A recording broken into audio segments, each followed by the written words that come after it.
falar do nosso convidado. Gente, dá uma olhada nisso aqui. Cenário maravilhoso. Nós estamos aqui em uma das praias do norte de Ilhéus, Bahia. Estamos realizando o nosso retiro da comunidade cristã de Vitória da Conquista, o retiro dos nossos jovens e adolescentes. Estamos em um lugar top, com pessoas top, e o nosso convidado não podia ser diferente. É um convidado top também. Eu tô até falando mineirinho, gente, porque ele não é mineiro na nascença, não, mas ele é mineirinho, já tá com vontade de comer pãozinho de queijo. Eu tô com o Vinícius lá, pastor da Lagoinha.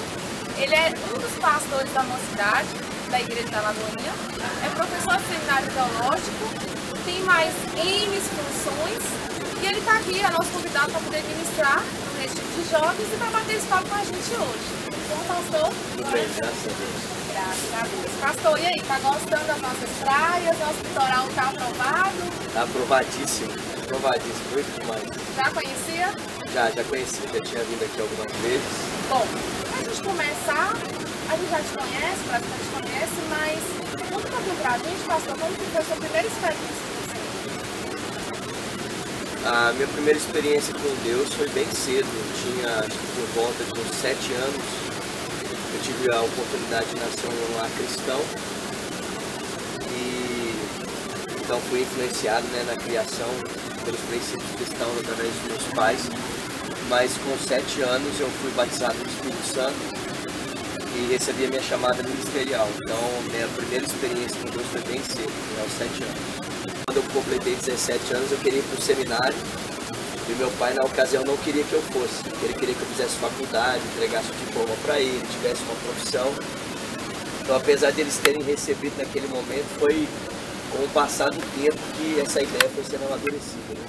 Eu acho que nenhum pai, assim, sonha, meu filho vai ser pastor, eu não quero pra ele. É difícil isso, né? Eu acho que, a não ser pais que já são pastores ou pais que são missionários, né, que já estão com envolvimento em engajamento ministerial, tem esse sonho para os seus filhos, mas eu acho que um pai que ocupa uma outra função, uma outra responsabilidade na sociedade, é difícil ele olhar para o filho dele e pensar assim, eu quero que meu filho vá para o sertão nordestino, né, entre os sertanejos, e ele dedique a vida toda dele ali para a melhoria daquele povo. Eu acho difícil. A gente vive numa sociedade muito egoísta, né, onde os projetos dizem respeito só a nós mesmos. Então é difícil você ver um pai, ele planejar que o filho dele vai dedicar a vida dele para que um outro povo tenha uma melhoria. É muito difícil isso. Você nasceu em São Paulo, certo? Sou, interior de São Paulo, Bauru. Como que foi essa mudança para Minas? Como que Deus te levou para Minas e para Lagoinha? Em 2002 eu participei do Congresso de Louvor e Adoração. Saí de Bauru, fui participar do congresso e ali numa manhã, após uma ministração, eu ouvi o Senhor falar comigo que Ele me levaria para lá e me plantaria ali dentro de Lagoinha. Aí foi aquele choque, né? Eu falei, Deus, eu? Assim, o Senhor tem certeza? Mas aí no ano de 2003, com a graça e a misericórdia, eu fui para Belo Horizonte para fazer o seminário. Depois de algum tempo de resistência do meu pai, principalmente meu pai, o Senhor convenceu ele, tocou no coração dele, e aí eu fui para Belo Horizonte, fiz o seminário e estou lá até hoje. Ministério, quando a gente tem um chamado, a gente já leva com muita diligência, com muita responsabilidade. Mas você acha que tem um peso maior para fazer parte do ministério que tem diante do trono, o pastor Márcio Valadão e toda a família Valadão? Tem uma diferença? Assim, eu não sei como que as pessoas que vão nos ouvir vão entender isso, mas para mim tem, né? Para alguém do lado de fora pode dizer assim, não tem nenhuma diferença, ministério é ministério, mas para mim que estou ali e convivo com o pastor Márcio, tenho a oportunidade de conviver com a Ana, com o André, né? Até mesmo com a Nívia, com a Helena, que são outros ícones que o Senhor levantou no nosso país, e que estão ali em Lagoinha, é muita responsabilidade. Principalmente quando eu olho para o pastor Márcio, quando eu olho para o Gustavo, quando eu olho para o pastor Lucinho, que são os meus pastores. Então, o pastor Márcio é um exemplo de índole, de caráter, né? Ele é um homem muito íntegro. Então, poder participar do projeto de Deus da vida dele, né, na vida dele, é muita responsabilidade. Então, a gente olha, por exemplo, do pastor Márcio para a conduta, por exemplo, familiar dele, para a criação dos seus filhos, para a maneira como ele conduz a igreja. isso é um peso muito grande mesmo, né? E até mesmo isso se reflete na vida dos filhos dele, da Ana, do André, da Maria, que agora está no Rio, né? Junto com o Felipe ali na Lagoinha, em Niterói. E isso se reflete na vida dos outros pastores, né? O pastor que me acompanha, o pastor Richard, o próprio Gustavo Bessa, o pastor Lucinho. Isso vai refletindo, então vai trazendo muita responsabilidade para gente.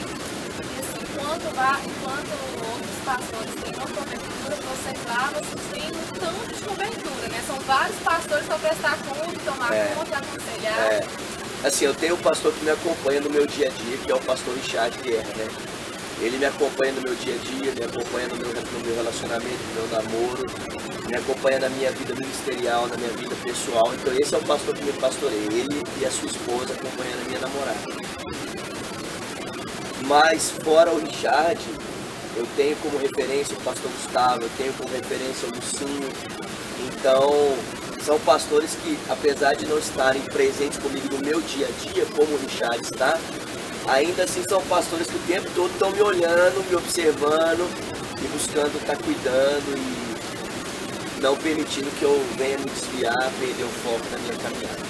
Ok, então se pisar na bola, são vários para... Tipo assim, se você acertar é muita gente para ajudar, se você pisar na bola é muita gente para descer o cacau. Tá certo. Pastor, você é líder do Ministério Cristo Vivo, certo? Isso. E é vocalista também. Isso. Como que começou o Ministério Cristo Vivo? O Ministério Cristo Vivo começou praticamente junto com o culto, né? Esse culto que nós temos ali na Lagoinha, às 20h30, ele começou há 6 anos atrás, uma proposta que o pastor Márcio me fez, né? Então o pastor Márcio, ele queria começar uma reunião domingo às 9 horas da noite. Eu estava pregando no domingo e ele falou assim, olha, gente, vai chegar um tempo aqui em Lagoinha que nós vamos ter culto até domingo 9 horas, porque o Senhor vai fazer algo muito grande. E aí, nesse dia, um pastor amigo meu, o pastor Leonardo Capuchin, ele ouviu o pastor Márcio falar isso e me procurou, falou, ó, Vini, o pastor Márcio quer começar um culto domingo 9 horas, vamos começar? Eu falei, vamos. A gente se sentiu desafiado e começamos o culto domingo às 9 horas, há 6 anos atrás. E na época, eu já fazia o louvor, mas eu não tinha uma equipe que me acompanhava com frequência. Mas quando eu comecei a buscar outras equipes para fazer o louvor do culto, como o culto estava começando naquela época, há 6 anos atrás, não tinha praticamente frequência nenhuma, e era domingo 9 horas, nenhuma equipe queria assumir a responsabilidade do culto. Aí... Acho que eles pensavam assim, se já é difícil levar o culto à igreja, mais cedo, imagina tarde na noite. Pois é. O culto começou com 7 pessoas, o primeiro culto tinha 7 pessoas. Mais a equipe que estava ministrando, né? Aí eu falei, gente, eu vou ter que montar uma equipe para mim, porque uma equipe fixa, né? Que fique comigo. Na época eu ministrava com os alunos do seminário, né? Então o seminário tinha alguns alunos que tinham a aptidão musical e eu pegava esses alunos e ministrava com eles. Mas os alunos formavam, eles iam embora e eu tinha que recomeçar a equipe toda de novo. Então eu precisei de formar uma equipe com integrantes da própria igreja para que eles permanecessem comigo ainda que os alunos fossem embora. E aí eu fui formando a equipe, né? O Senhor aos poucos foi agregando um, agregando o outro. E aí 1 ano depois surgiu o Ministério Cristo Vivo, que hoje tem um trabalho, né, gravado. E a formação inicial é basicamente essa formação que a gente tem no CD, com exceção do guitarrista, que ele precisou de sair e foi substituído pelo Felipe Dias. Mas desde o começo a formação sempre foi aquela ali mesmo. Aí a gente acompanha o seu culto pela Rede Super, né? E às tarde da noite já estava cheia. Nós temos uma frequência de 2.500 a 3.000 pessoas lá de. Vou trazer um assunto novo pra gente aqui, é um assunto que está muito nas redes sociais. As 4 luas de sangue. O vídeo ruim chegou, Vinícius? Então, a gente... Parece que é um astrônomo falando sobre isso. Não um astrólogo, né? Um astrônomo. Né? A gente ficou assim, o pastor falando de astrologia. Não, é um astrônomo, né? O cara que estuda os astros. Parece que é um cientista. Parece que já houve um fenômeno como esse há muitos anos atrás. Mas Martinho Lutero, ele falava uma frase muito interessante. Lutero falava que a gente deve viver a vida cristã como se Cristo tivesse ressuscitado ontem, como se ele fosse voltar amanhã. Então a gente, como cristão, não pode olhar para um sinal como esse e falar assim, ah, isso é normal, já aconteceu uma vez e está acontecendo de novo. Apesar de talvez já ter havido uma recorrência dele, é inevitável não pensar no texto de Joel, né? O sol se transformará em trevas, a lua em sangue, até que venha o grande e terrível dia do Senhor. Então é fato que isso faz a gente voltar os nossos olhos para os céus e preparar a nossa vinda para a chegada do Senhor. Então, não importa se isso realmente é um sinal que aponta para a volta do Senhor, se é uma coincidência né, na astronomia. A pergunta é, se o Senhor voltar hoje, se o Senhor voltar amanhã, você está pronto? Eu estou pronto? Nós estamos prontos para receber a volta do Senhor? Essa é a pergunta. E que o nosso coração esteja pronto, né? Independente da hora, né? Ninguém sabe. Mas o Senhor disse que os seus eleitos, eles estariam atentos quanto aos sinais, eles estariam conscientes e estariam preparados para isso. É um sinal sem dúvida, né? E na dúvida, caso ainda haja dúvida, vamos manter preparado. Sim, com certeza. Pastor Vinícius, você já compartilhou algumas vezes, em algumas entrevistas, sobre uma experiência infeliz que você teve nos infâncias, você não é sábio. Isso. Acho que o Brasil já conhece um pouco dessa história sua. Você acha que é possível quem passou por isso, uma criança ou um adolescente que foi molestado, é possível ele ser 100% restaurado sem um acompanhamento psicológico ou acompanhamento necessário? Como funciona esse processo? Olha, eu não acredito que seja possível não. Por quê? Porque uma situação como essa, ela traz desdobramentos existenciais, psicológicos, espirituais, pode provocar até reações psicossomáticas. Então, Deus, ele pode fazer todas as coisas. Nós cremos nisso. Mas o Senhor que faz todas as coisas, às vezes ele utiliza de ferramentas, mecanismos, sabe? E eu vejo que é importante para um jovem ou para uma criança que passou por um trauma como esse, ele ter o acompanhamento de um psicólogo cristão. Porque mais do que ser psicólogo, é necessário que ele seja cristão, né? A ferramenta ela é muito boa, mas uma ferramenta manuseada de uma forma errada pode provocar muito estrago. Então, uma faca na mão de um adulto pode possibilitar um almoço maravilhoso, uma janta maravilhosa, né? E até outros tipos de recursos. Uma faca na mão de uma criança pode levar ela até mesmo a cometer uma tragédia. Então, a psicologia na mão de um psicólogo cristão, ela é uma ferramenta maravilhosa, né? Ou até de um psicólogo que esteja comprometido com princípios honestos, né? Mas um psicólogo que não tem comprometimento nenhum com princípios, né? Aí você corre o risco de ter até mesmo a sua cabeça se colocar numa confusão ainda maior. Ao invés de ajudar, vai mais atrapalhar. Exatamente. Mas eu acho importante, sabe? Eu tive um acompanhamento psicológico, tive um acompanhamento espiritual, né? E até hoje eu ainda tenho, né? Acho que a gente precisa, né? Principalmente a gente que lida com pessoas, é muito importante a gente esteja com a cabeça lúcida para poder ajudar as pessoas. Então, vale a pena, sabe? Vale a pena, eu recomendo, não vejo problema nenhum nisso. Até mesmo na medicação, no acompanhamento do psiquiatra, se for necessário, eu não vejo problema nenhum nisso, eu acho que é necessário. Né? Se Deus deu ao homem essa inteligência, o homem por meio do desenvolvimento da inteligência conseguiu fazer isso, então não há por que a gente se excusar de utilizar essas coisas. Bom, já que a gente está falando de jovem, adolescente, com certa faixa da cidade, deve receber várias pessoas para aconselhar, em especial sobre relacionamento. E uma linha defende crer no relacionamento através da coach. Outra acha que é desnecessário, que não precisa. O que você acha da coach? Olha, eu não vejo problema na corte não. Principalmente, Amanda, porque nos nossos dias a gente vive dentro de uma cultura muito sensualizante, muito sensual, que tornou o relacionamento uma coisa muito suja, né? Muito promíscua, né? Você pode ver isso pelas músicas, você pode ver isso pelas ideologias, pela forma como as pessoas falam de namoro, de relacionamento. É um negócio muito sujo, ficou muito banal, muito banalizado. Então, quando a gente tem no contraponto a seriedade no assunto, né? Você tem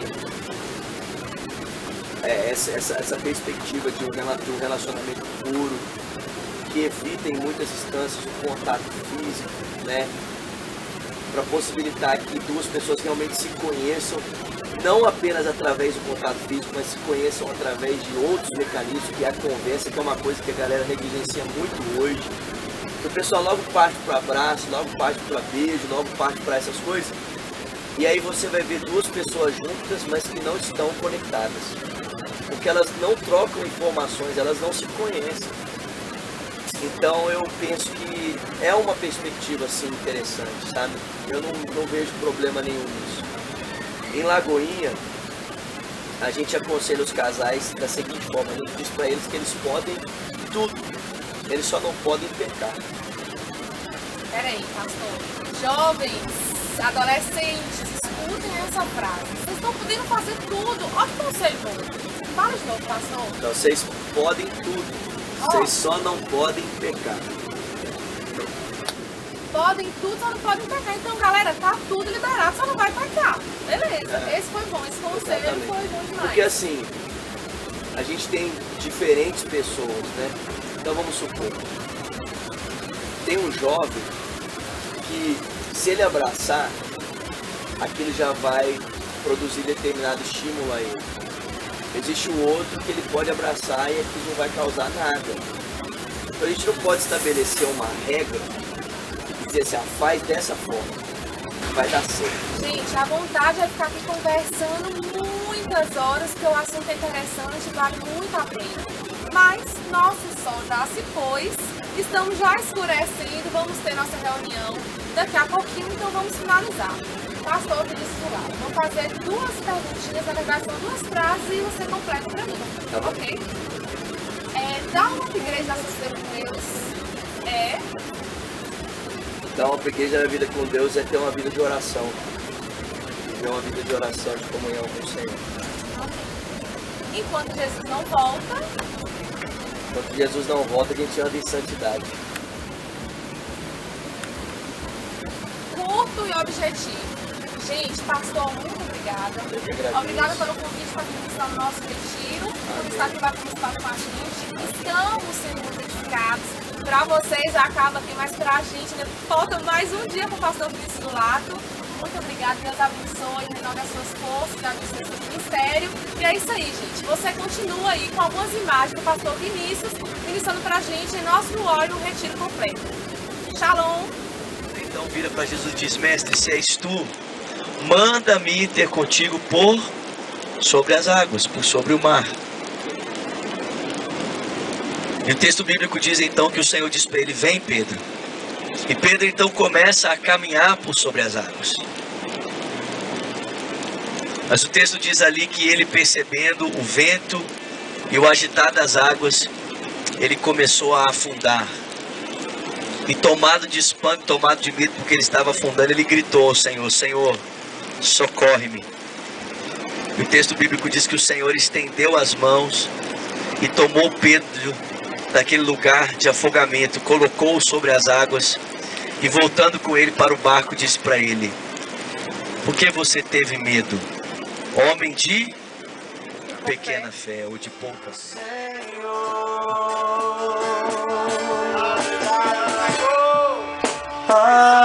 Abraça-me,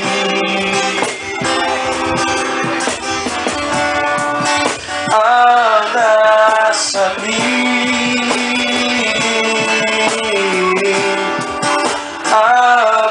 abraça-me, com seus braços de amor, peça a Ele, vem me abraçar, Senhor.